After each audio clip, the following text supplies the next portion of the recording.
Internet, réseau d'information sans frontières, a beaucoup de vertus, mais il peut aussi se révéler pervers, voire dangereux. Un chirurgien marseillais vient de lancer un appel à la vigilance. Il existe en effet sur le net des modes d'emploi pour la fabrication de bombes artisanales qui ont déjà provoqué de graves accidents chez des adolescents. Le dernier il y a quelques jours à peine. Il s'agit encore de quelques cas limités, mais ce médecin a préféré prendre les devants plutôt que d'attendre la catastrophe. Yannick Aroussi, Benoît Jourdan.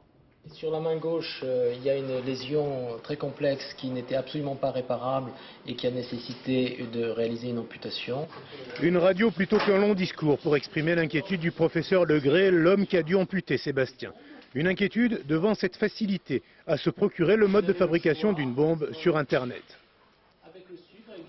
Sébastien et ses copains ne sont ni terroristes ni rebelles, ils ont simplement voulu pratiquer une expérience mise à leur portée par ce site. Son idée, je ne crois pas, était de fabriquer des explosifs. Lui, il venait jouer.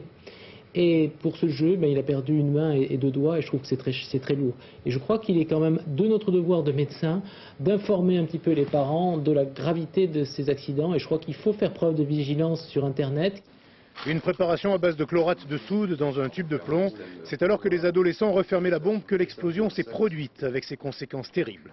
L'engin artisanal était conçu avec des produits facilement accessibles dans le commerce. Sans stigmatiser ces commerçants-là qui ne font que leur travail, à savoir vendre des produits dont certaines professions ont besoin, je pense qu'il est intéressant pour eux de savoir que de jeunes enfants, de jeunes adolescents qui les achètent peuvent mettre leur vie en danger par la suite. Le service du professeur Legré a reçu 2 adolescents blessés par explosion en un mois, des cas heureusement assez rares, mais qui suffisent à lancer un appel à la vigilance.